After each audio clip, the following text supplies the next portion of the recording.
Hey guys, you're watching Boogie Plays Games, or sometimes Boogie Plays Games. Today I'm not going to play a game. Instead, I would like to talk about games as a service, especially as that can apply to multiplayer games such as Star Wars Battlefront, Rainbow Six Siege, Everquest, World of Warcraft, Titanfall, all those types of games. The first thing you need to know about me is I loved Everquest, and I loved World of Warcraft.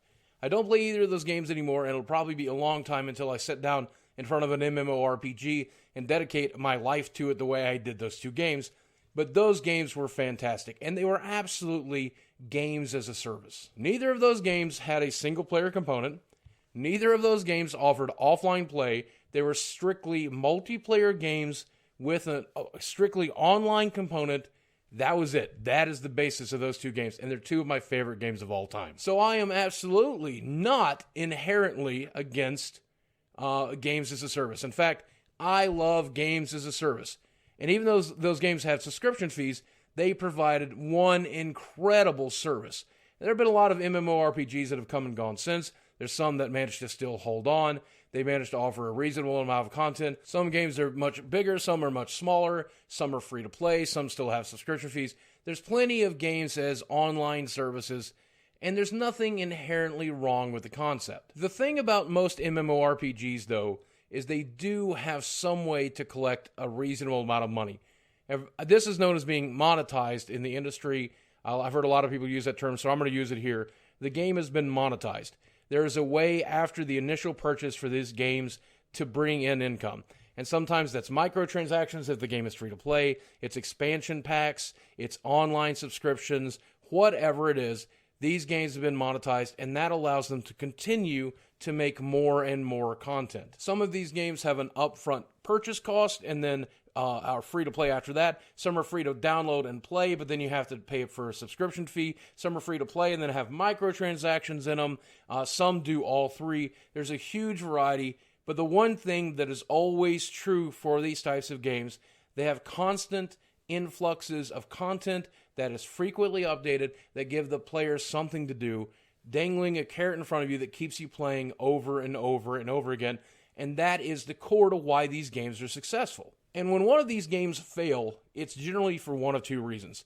Number one, either they fail to dangle the carrot in front of you properly, giving you a reason to continue to stay, continue to play, and continue to subscribe in the hopes that you will be able to progress slowly and surely through the content that's already there, or the promise of future content is not clear enough, and that's generally when people abandon these games.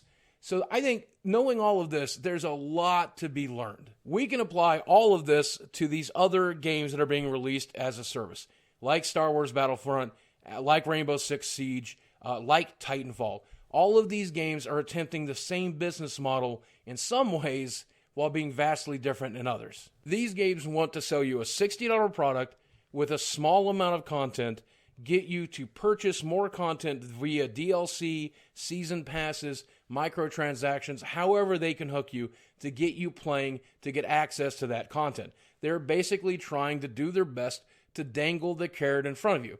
And it's actually pretty logical, because when a multiplayer game like this comes out, if you get the entire purchase right up front, a lot of people are going to become bored. A lot of those people are going to hit the abandon button. Then there's no one left on your servers, and your game is dead in the water.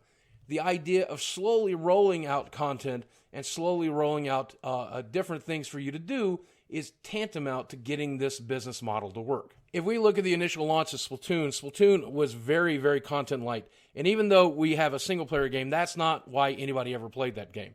The single-player was actually pretty crap. The online component is what made Splatoon awesome. But when it launched, it only had a handful of weapons, a handful of costumes, and a handful of maps. But they have chosen to keep that game alive by continuously giving away free DLC for the people who made that $60 purchase. And that's the reason that game has not gone down in price. It's why it's not a budget title. It's not an abandoned game. There's still plenty of people playing. There's still plenty of people to matchmake with. Splatoon is continuously being supported for free, I might add, which will get people to pop in the disc either when they're wondering if there's new content, or they hear that there's new content through their favorite YouTube website or gaming channel or whatever. That's why people keep coming back to Splatoon.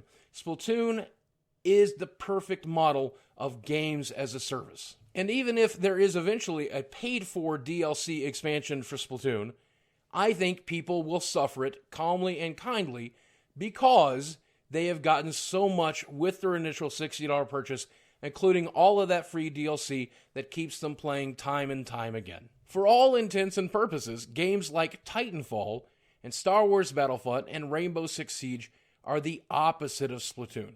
Now, they all launch with a $60 price tag, more expensive if you get the deluxe version with all the bonuses and add-ons that come with it. Then it gives you a reasonable amount of content that will get you to play for a little while. Then it tries to hook you with a carrot with things like the Battle of Jakku and other gameplay modes and stuff coming down the road. The problem is they also paywall this stuff. And because they're paywalling maps, it does the opposite of keeping people playing together. It actually segments and separates them, and that's absurdly frustrating there alone. But on top of that, paywalling that content will completely lock out a good number of the people who would otherwise be interested in your game or be interested in continuing to play the game after they've got bored of the basic stuff that's in the launch title. If you want to paywall the dangling carrot, you have to include a tremendous amount of good content right up front that gives the player a wonderful experience. It certainly has to be worth that $60 purchase price. Absolutely, without any question. If they don't feel they're getting enough for their initial $60, they're not going to buy more, especially in the case of a $50 DLC season pass. These people are going to be wary, and they're not going to purchase the game, and they're certainly not going to purchase the monetization. If you do want to paywall the monetization and the maps and all the other things, then it's a good idea to either sell your game at a discount or sell the game for free. Give it away and let people play that initial content and then allow them to upgrade to a full version or upgrade to a DLC version. No one in their right mind would have downloaded Star Wars Battlefront for free, got the content that we got in the beta, and then decided to pay $110 for the entire game. Like, no one in their right mind, but maybe a more reasonable $60, $70, $80 would have been able to do it. For people that do choose to upgrade to the full version, it is very, very important, I think, and we can all agree at this point, to not divide your already limited player base based on DLC maps that they own. Maps should be free. Feel free to monetize just about anything else as long as it doesn't give somebody a competitive edge, though. This is the second time that EA has made this particular business decision. They did it with Titanfall, and it failed pretty damn horribly. And then they tried it again with Battlefront, saying, hey, well, Star Wars, the name Star Wars on the front is enough to get people to do this. We'll get the casual players. We won't have to worry about the hardcores who demand more for their money. And at the end of the day, we'll make our money back. And I guess they did, because they've touted it as a success. But at the end of the day, it could have been so much more successful had they done it differently. Other people have also tried this business model and failed. And there's such a much better way to do it. I don't know why this eludes people. You have the choice of monetizing your game up front and then giving away content for free. That works. You have the choice of giving away the base game for free and monetizing from there. That works. If you want to charge a subscription fee or a season pass fee or something along that lines, your game has to be vastly robust, like World of Warcraft, like Everquest, where your initial purchase is overwhelmingly good, and when you build up that goodwill, you'll get people to purchase additional content out of love for what you offered them to begin with. What's even worse is I just watched the latest Jim Sterling video, and Jim talks about how many games are abandoning the single-player campaign. And the promise behind that is that when we stop spending time and resources creating a single-player campaign that many players don't really care to play or don't even bother with, we're going to give you more multiplayer stuff. And that's the promise, but yet it's never been executed. Not by EA, not by Ubisoft, not by anybody else. I'm waiting patiently to see somebody generate twice as much multiplayer content than we would normally get because they decided to eliminate the single-player campaign, and instead we continue to get games that do not have even as much multiplayer stuff as previous games in the previous installment. Now, in defense of the companies making these games, we are still transitioning into new graphics engines and a new generation of consoles and higher demands from PC players, and these guys are just keeping up. And it's getting more and more expensive to build video games, and it takes more and more people every single day. I understand that, and I want you to understand that. But at the end of the day, if your game does not have enough content, don't put it on the shelves. You're dealing with a very savvy market of people who eventually are going to get tired of being burnt. And if you continue to burn them this way, they're not going to trust your company. Hell, they'll vote your company worst company of the year above people like Bank of America because of how mad they are about how badly you're making your video games. At the end of the day, there's nothing wrong with games as a service. And if EA ever gets the business model right, with the right game, with the right amount of content, people are going to eat it up with a spoon, and I'm going to be right there. You're talking to somebody who spent thousands of dollars on Everquest, thousands of dollars on World of Warcraft. You're talking to somebody who's played plenty of free-to-play games like League of Legends and bought hundreds of dollars for the skins. And I'm honestly right there with you. I just can't understand why they miss these basic rules. The initial buy-in has to be awesome. You have to dangle the carrot. You have to slowly roll out the multiplayer content. You have to slowly roll out the online content. You have to satisfy the player at every step of the road. You have to get their confidence and keep it. And you have to make sure that they're enjoying what you're putting out. Otherwise, you get what World of Warcraft has now, which is a vast decline in subscription numbers because they're not dangling the carrot correctly either. I believe a game like Battlefront or Titanfall or Rainbow Six Siege, I believe that these games could come out under one price tag right there on the shelf with a price tag that we're used to enjoying. I believe that can happen, and I believe they can make a profit doing that.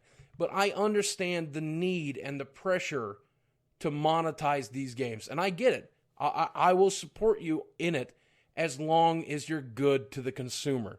If you need to make a profit, I'm going to help you make that profit. We all will, as long as you make sure you understand you've got to smile while you shake our hands, and we have to agree to the terms. In fact, we have to be grateful for them. But that's just one man's opinion. I could be wrong. Plenty of people buy Call of Duty and Battlefield's yearly updates and spend a ton of money on them. And in my experiences, they've never been as content-rich as they should be. So maybe I'm wrong. Maybe Battlefront will be the best-selling game of the holidays as EA predicted, and I'm going to look like an idiot. Or maybe more likely, it'll flop like Titanfall, and we'll be getting that on budget shelves for $20 pretty soon. Maybe they'll even cut that season pass price a little bit. We'll have to wait and see. All right, guys. Thank you for watching. I love you very much, and go play your favorite game. And don't worry about it if it's online only and multiplayer only. That shouldn't persuade you from walking away from a game as long as the business practices are in your favor. Love you guys.